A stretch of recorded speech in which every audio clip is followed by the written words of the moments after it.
Introduction to Engineering Drawing Theory. Engineering graphics is a technical way of communication between engineers and designer. ये क्या है?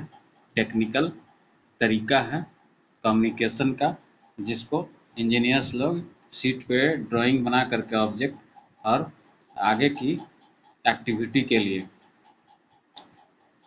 तैयार करते हैं, जिससे कि जो ऑब्जेक्ट है उसका एक्यूरेट साइज और शेप में बनाया जा सके। ये पेपर है A5, A4, A3, A2, A1 का, जो कि डिटेल डायमेंशन के साथ उस पर ड्राइंग का वर्क किया जाता है। The drawing instrument required for a perfect technical drawing. Perfect technical drawing करने के लिए हमें ये नीचे दिए गए जितने भी इंस्ट्रूमेंट का नाम दिया है इसे के बारे में जानना है। जैसे ड्राइंग बोर्ड, तो ड्राइंग बोर्ड का साइज होता है B0, B1, B2 and B3।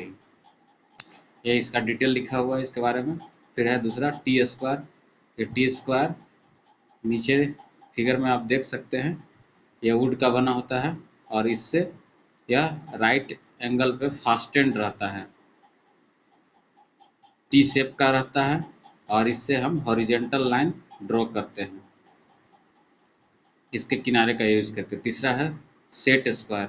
Set square 45 degree और 30 डिग्री तो 60 डिग्री का एंगल का सेट स्क्वायर आता है। ये सेट स्क्वायर का यूज हम लोग वर्टिकल लाइन खींचने के लिए यूज करते हैं ड्राइंग शीट के दरमियान। और फिर है नेक्स्ट ड्राइंग इंस्ट्रूमेंट बॉक्स।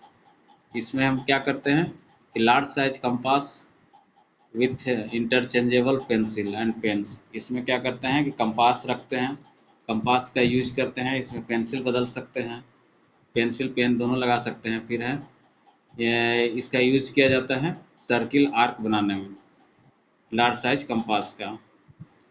लेंथेनिंग बार है, इसमें circle measuring more than 150 mm। अगर हम लोग को सर्किल बनाना है 150 mm से अधिक का तो हम लोग लेंथेनिंग बार का उपयोग कर सकते हैं। फिर है small bow compass, circle and arcs measuring less than 25 mm radius. Circle और arcs drawn using a small bow compass.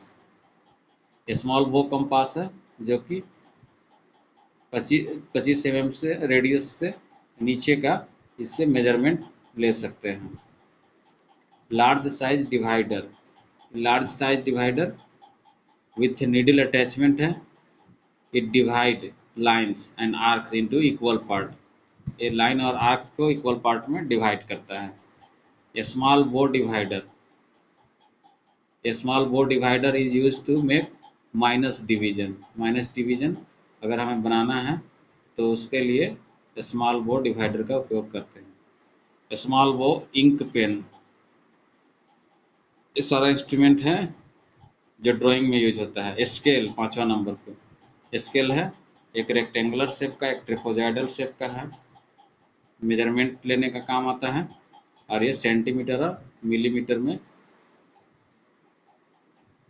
Available रहता है इंस्ट्रूमेंट बॉक्स के अंदर। प्रोटेक्टर, ये protractor helps to measure and marking angles accurately. इसमें हम लोग क्या करते हैं, प्रोटेक्टर से मार्किंग करते हैं और मेजर करते हैं एंगल, ठीक है, जिसको लोकल भाषा में चांद बोलते थे बच्चा में जब हम लोग पढ़ते थे तो। अब है 7वां नंबर पे फ्रेंच कर्व। कर्व तो ऐसे बनाने के लिए बहुत सारा इंस्ट्रूमेंट है, लेकिन अगर हम लोग का is to draw curve which cannot be drawn using a compass.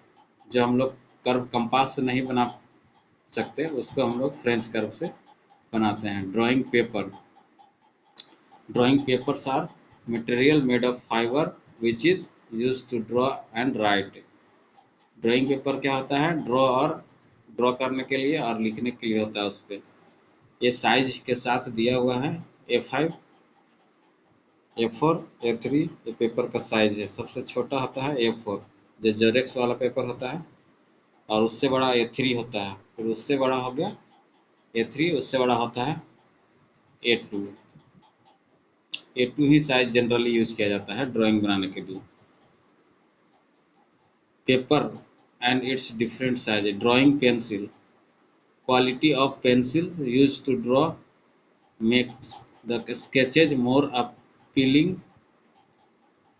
हम लोग को ज़्यादा अगर शो करना है, डार्क अगर खींचना है कोई भी लाइन, तो उसके लिए हम लोग डार्क चलने वाला पेंसिल का यूज करेंगे। लाइट खींचना है, लाइट लाइन, तो उसका लाइट के लिए अलग अलग हार्ड और सॉफ्ट टाइप्स का पेंसिल अवेलेबल होता है इस ड्राइंग इंस्ट्रूमेंट में। इसका HB से हम लोग रेफर करते हैं 2H 3H 4H, ये ग्रेडिंग है, इंक्रीजिंग हार्डनेस है, ठीक है। And 2B 3B 4B indicate softer. 2B वाला जो पेंसिल होगा, B वाला वो सॉफ्टर होगा, सॉफ्टर ग्रेड का, और 2H 3H इससे हार्ड हो गया, ये हार्डनेस ज़्यादा रहेगा, तो हार्डनेस ज़्यादा होगा तो हल्का चलेगा। दोनों का अलग अलग यूज है। The lead may be sharpened into two different forms, that is conical point और चिजल। कोनिकल शेप में हम लोग बना लेते हैं और चिजल शेप में। सैंड पेपर ब्लॉक है, ये सैंड का होता है, इस पर हम लोग क्या करते हैं, पेंसिल को के धार जो रहता है उसको नुकीला बनाते हैं ताकि एग्जैक्ट पॉइंट को इंडिकेट किया जा सके। Eraser, eraser to use to erase mistakes. हम लोग जो गलतियां होती हैं ड्राइंग के दौरान उसको इरेज करने के लिए इरेजर का उपयोग किया जाता है। ड्राइंग पिन्स, क्लिप्स और एडहेसिव टेप्स, ये हम लोग पेपर को सेट करने के लिए टेबल पे या ड्राइंग टेबल पे यूज करते हैं। Duster, duster use to clean instrument before drawing. 14 number है drafting machine. Drafting machine, a T square, set square, scale and protector is combined. Drafting machine में क्या है, टी स्क्वायर भी रहता है, सेट स्क्वायर भी रहता है, और स्केल एंड प्रोटेक्टर, ये चार चीज़ें इसमें जुड़ा हुआ रहता है। इसका हम लोग उपयोग करके ड्राइंग शीट पे कहीं भी बना सकते हैं। फ्लेक्सिबल होता है, मूवेबल होता है 360 डिग्री पे। 360 डिग्री पे नहीं होता है, 180 डिग्री पे ही होता है। बहुत ही अच्छा ये मशीन है, इसको सभी को खरीद लेना है, बिना इसके आप ड्राइंग नहीं बना सकते हैं।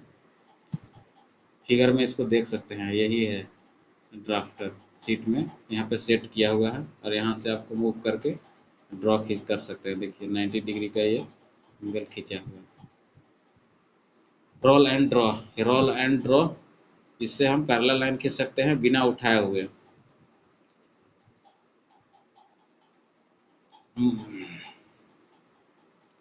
फिर नेक्स्ट है सीट का, ये बॉर्डर लाइन बनाया हुआ है, ये दिखाया गया है। रूल्स है for of dimensioning, between any two extension line there must be one and only one dimension line bearing on dimension। दो एक्सटेंशन लाइन के बीच एक ठो ही डायमेंशन दिखाया जाता है। आगे सैंपल दिखाया गया होगा डायमेंशनिंग का। Lines, line is one important aspect of technical drawing। Lines are always used to construct meaningful drawings, ठीक है। Various types of lines are use to construct drawing. Lines के बारे में बता रहा है ये कि लाइन्स कितने तरह का होता है, कितने सबका साइज अलग अलग होता है, thickness, each line use to some specific sense. अब यहाँ पे दिया हुआ है टेबल में लाइन्स, तो देख सकते हैं थिक लाइन पहला है, थिक लाइन है। थिक लाइन का यूज किया कहाँ कहाँ यूज करते हैं, यानी आउटलाइंस में, मतलब बाहर बाहर वाला जो लाइन दिखाते हैं ऑब्जेक्ट का मेन ड्राइंग पे वो। फिर विजिबल एजेज, जो हम लोग को दिखता है ऑब्जेक्ट का जो किनारा रहता है उसको। Surface boundaries, surface boundaries of object का, और मार्जिन लाइन, इतना चीज़ में हम लोग थिक लाइन का यूज करते हैं, उपयोग करते हैं। कंटिन्यूस थिन, ये कंटिन्यूस थिन लाइन है, देखने से भी लगता है। डायमेंशन लाइन में यूज किया जाता है, एक्सटेंशन लाइन में यूज किया जाता है, सेक्शन लाइन में, और लीडर और पॉइंट लाइन में, कंस्ट्रक्शन लाइन, बॉर्डर लाइन, ये सब में यूज किया जाता है। कंटिन्यूस थिन वे भी, कंटिन्यूस थिन वे भी है शॉर्ट ब्रेक लाइन्स में। ये सब जब ड्राइंग बनाएंगे तब समझ में आएगा। Zig zag line, continuous with the zig zag line, short sharp dashes line, gap 1 mm, gap 1, length 3 mm। Invisible interior, जो नहीं दिखता है वो उसको दिखाया जाता है short dashes. Centre line, locus line, centre line से हम लोग इस तरह से दिखाते हैं। लॉन्ग चैन लाइन है ये। अब है geometric construction. Drawing consist of construction of primitive geometry from wise point line and planes that serves the building block।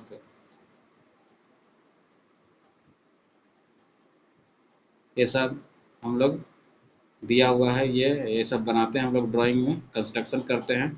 Angle का, ट्रायंगल का, रेक्टेंगल का, ट्रेपेजॉइडल शेप, हेक्सागोन, पेंटागन, ये सब हम लोग को कंस्ट्रक्शन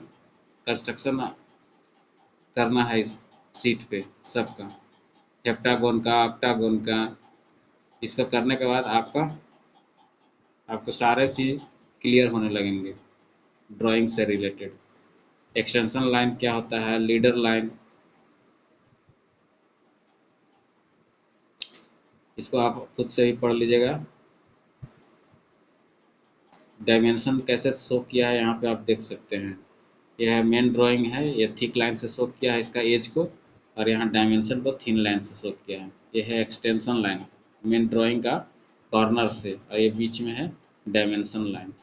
ये रेडियस दिखाया गया है, 5 से इंडिकेट करते हैं रेडियस को। लीडर लाइन है वो, linear line. Types of arrow used for dimensioning. Dimension of angle, उसका एंगल दिया गया, ये हो गया ख़त्म एंड।